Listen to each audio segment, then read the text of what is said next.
All right, a couple of quick points here. Antifa had said that they were going to go to the DC rally disguised as Trump supporters and cause some kind of event to happen. Well, an event happened, and a woman lost her life in what would be called anywhere an unjustified shooting. Firearms protocol, at least was the way it was taught to me, is you don't draw on unarmed civilians, no less fire at them. And anyone who has had that training was also told that it's your responsibility to disarm someone who does so because they show poor judgment. And because of their poor judgment, they are a threat to those around them. And based on that, I'm prepared to say right now that woman was murdered.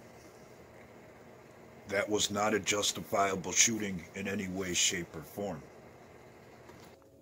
Now information is coming out that the Capitol Police initially were pushing people off the wall who were climbing up to the next level, and there have been more deaths than are being reported.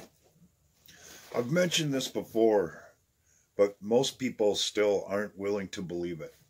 We are at war and have been at war for quite some time with people who want to establish world government based on the Chinese model.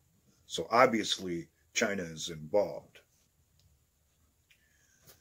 The problem is most people don't understand the logistics of it because they think of war as one country shooting at another, or one person shooting at another, or firing missiles and so forth and so on, when that is not the reality of the war that we're in. Because of the nuclear arms race, it changed the protocol of war. But for the most part, the same rules still apply. You take over communications, you disrupt supply lines, and so forth and so on. And if you stand back and look at it, we have witnessed all of those tactics at one time or another, especially in the last 4 years. So here's the reality of the situation that we face, at least in this country, if not worldwide.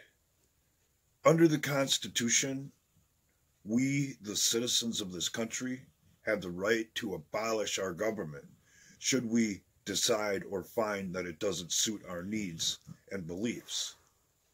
Unfortunately, that's the only way out of this at this point, unless some kind of miracle is going to occur in the next 12 days, which is highly unlikely. I've made several videos in the past saying that I don't necessarily trust or believe in the plan. And let me tell you why. Because I've been suckered before.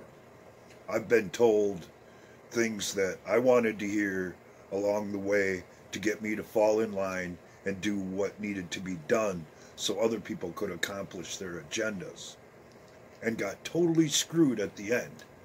And unfortunately, it would appear that same kind of operation has went on all during Trump's presidency, to stuff a pacifier in people's mouth so that they wouldn't participate, they wouldn't use their voices, they wouldn't do anything except sit back and trust the so-called plan.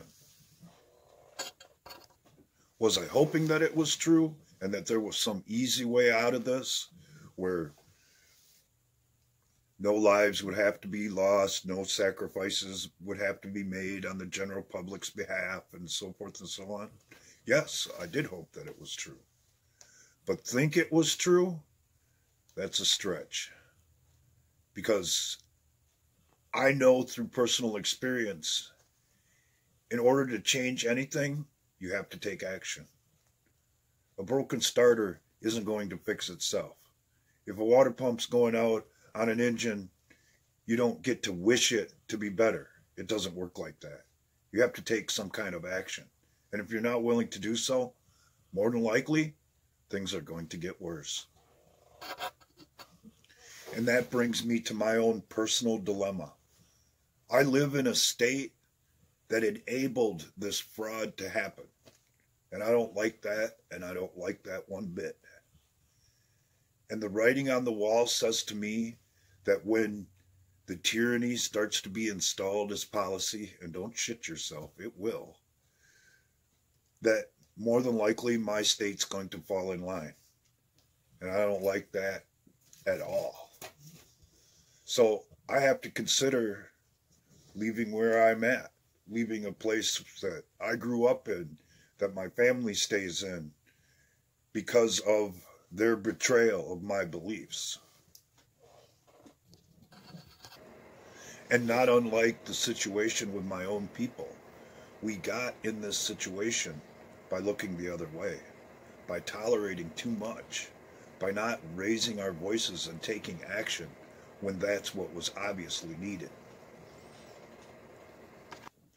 So, what's the real core of the problem here? Us. We want to think that everyone in the world is the same and project our own goodness onto everyone else, when our own personal experiences have taught us all differently, and we should know better.